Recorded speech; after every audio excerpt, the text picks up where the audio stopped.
Main mondor aja, ya.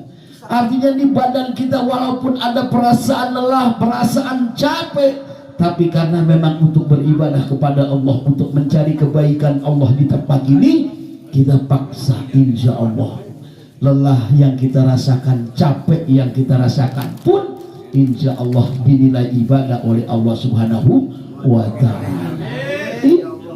Aminnya kurang kompak nih kayaknya. Apa ada singkong kali depan ini?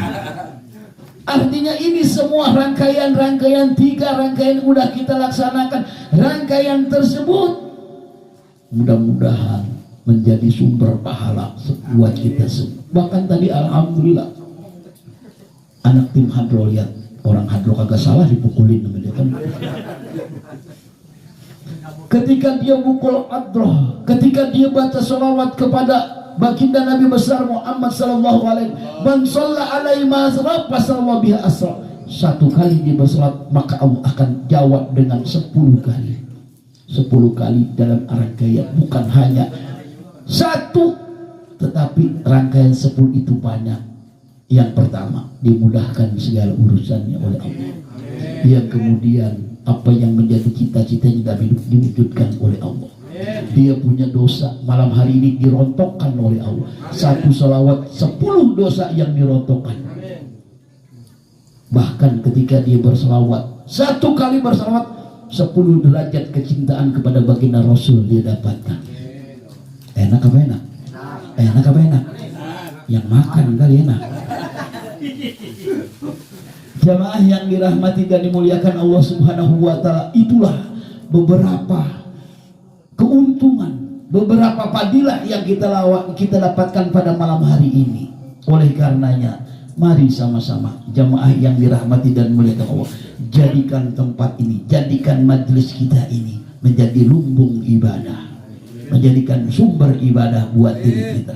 Kalau malam hari ini di antara jamaah ada yang masih kurang dalam melaksanakan ibadahnya, mudah-mudahan dengan apa yang kita laksanakan ini bisa menutupi kekurangan-kekurangannya.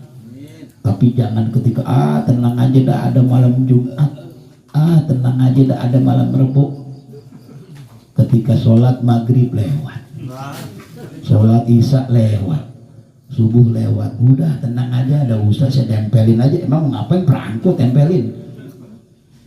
Artinya tanggung jawab buat diri kita ini adalah untuk menambal artinya kekosongan-kekosongan kita, kekurangan-kekurangan diri kita. Tetapi marilah sama-sama dengan rasa cinta kita tadi yang udah kita utarakan, dengan cinta dalam diri kita, mudah-mudahan cinta itu bisa diwujudkan oleh Allah dalam rangka kita meraih ridhonya Allah Subhanahu wa ta'ala di dalam perjalanan istiqomah kita. Enak apa enak nih? Makan. Jamaah yang dirahmati dan dimuliakan Allah Subhanahu wa ta'ala, sekaligus pada malam hari ini kita melaksanakan yang namanya amanah guru kita. Kita mensiarkan ke tempat ini zikir manaqib Syekh Abdul Qadir Al-Jilani.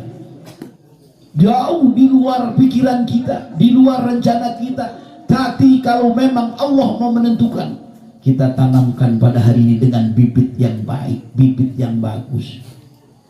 Ini adalah bagaikan suatu sawah, ladang, tempat kita menanam bibit. Mudah-mudahan malam hari ini kita laksanakan istiqomah, dzikir manaqib di tempat ini. Kita laksanakan, nanti kita beristighfar kepada Allah. Kita mohon Allah mengampuni bukan hanya diri kita, Allah mengampuni orang tua kita, Allah mengampuni guru-guru kita, Allah mengampuni dosa daripada saudara-saudara kita. Baru kita mohon ampun buat diri kita. Kita tanam di tempat ini. Mudah-mudahan ketika kita tanam tempat yang subur, ladang yang subur, sawah yang subur. Ada usaha subur kebetulan ini. Enggak. Kalau subur mah udah subur aja, emang namanya subur.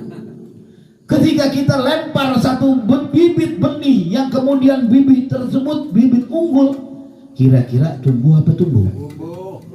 Ini jangan berbusingkung, dengerin. Tumbuh apa enggak? Tumbuh. Kemudian ketika tumbuh bibit tersebut, maka kita akan sirami, kita rawat. maka itu adalah menjadi bagian kebaikan buat diri kita. Nih, saya pun pernah melaksanakan. Jangan kira manakib cuman aja di sini doang. Saya ketika tahun 2018, bahkan dulu Haji Mama pergi haji, saya diajak sama Haji Amir. Pelepasannya saya ikut. Begitu pulang saya ikut, nggak dapat oleh-oleh. Artinya ini pernah saya laksanakan. Saya pernah, ya Allah berikan saya kekuatan untuk melaksanakan zikir manaqib Abdul Qadir Aini di mana tempat. Alhamdulillah pada saat itu saya 2014 nih, Bang Jainuddin, saya gratis. Tanya Bang Jainuddin, Bang Jainuddin juga gratis, bukan saya doang, nih juga gratis. 2014 saya suruh umroh sama dia. Di sana saya melaksanakan zikir manaqib Abdul Qadir Al-Jilani. Saya mikir pada, ya Allah berikanlah kekuatan, berikanlah saya kemampuan untuk dapat yang namanya menjaga zikir manaqib ini. Masalah siar enggak siar urusan Allah. Yang penting saya sudah melaksanakan yang namanya amanat dari guru-guru kita. Akhirnya di sana alhamdulillah saya laksanakan yang namanya zikir manaqib. Itu dari kota Madinah. Pada saat itu saya akan menuju yang namanya kota Makkah. Pembimbing umroh Ustazah Norma Nugraha dan juga Profesor Nugraha udah capek, udah lelah. Ya namanya tengah malam jam 12, udah lelah, udah ngomong, udah segala macam, udah kayak saya nih ngomong segala macam, dipikirin juga kagak kayaknya nih. Udah ngomong segala macam. Akhirnya saya dipanggil, Ustaz Muhammad tolong nih, udah lelah. Terserah ente dah mau bagaimana. Loh emang mau gimana, saya bilang gitu. Cerita tentang sejarah udah, tentang bagaimana ketika kota Madinah udah, kita tinggalkan kota Madinah, kita masuk kota Mekah, kota yang penuh dengan berkah, baca doanya udah segala macam. Akhirnya di situ artinya saya paham, inilah Allah tunjukkan dengan niat yang baik. Saya disuruh, akhirnya saya ngomong, Ustazah boleh nggak? Silahkan, nggak apa-apa, mudah-mudahan yang penting tidak melanggar yang namanya syariah. Akhirnya alhamdulillah saya laksanakan. Kalau ini alhamdulillah jamaah udah paham semua. Kalau di bis orang-orang yang juga kita nggak tahu pada saat itu begitu. Bismillahirrahmanirrahim, kagak ada yang jawab. Akhirnya saya jawab sendiri.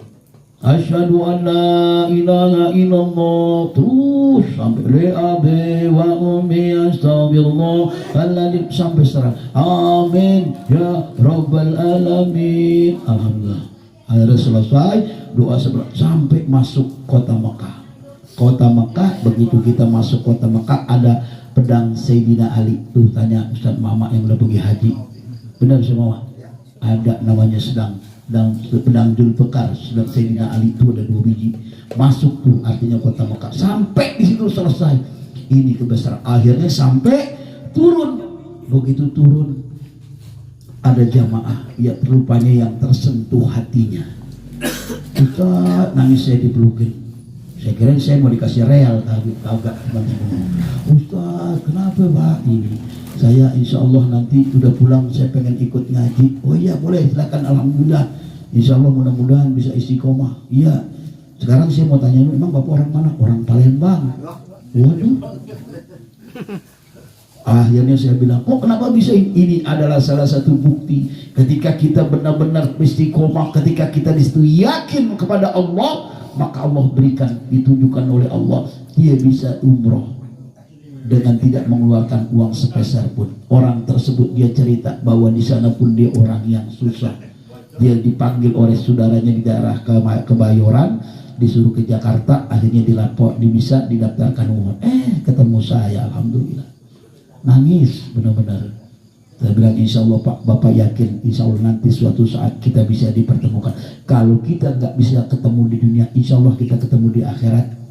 Saya bilang gitu. Apa yang kita laksanakan ini? Sampai saya ditanya, Ustaz apakah ini orang Nurul Mustafa? Bukan. Apakah Ustaz orang Majlis Rasulullah? Bukan. Tetapi ini yang saya laksanakan adalah zikir manaqib Syekh Abdul Qadir Al-Jilani. Mudah-mudahan semua jamaah yang melaksanakan ini, bahkan kalau saya cerita tentang mangkobatnya Syekh Abdul Qadir Al-Jilani, Artinya sejarah perjalanan si Abdul Qadir Al-Jilani, siapa orang dia dengan penuh cinta, dia penuh dengan keyakinan, dia duduk bersamaku di tempat majlisku, dia di situ pada saat itu dia mengagungkan aku, maka wajib akan aku tolong dirinya. Bahkan ada rangkaian di dalam satu manqabatnya si Abdul Qadir Al-Jilani, ada seorang pemuda. Pada saat itu seorang pemuda ingin berdagang di suatu kota, keluar dari kota Baghdad. Si Abdul Qadir Al-Jilani itu lahir di kota Baghdad. Ketika dia ingin berdagang, dia bertanya kepada para orang-orang alim, kepada para guru. Dia pernah bertanya. Pertama dia bertanya kepada orang selain Syekh Abdul Qadir Jilani.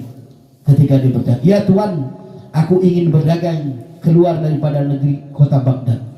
Kira-kira menurut pandanganmu, kira-kira menurut penglihatan mata hatimu,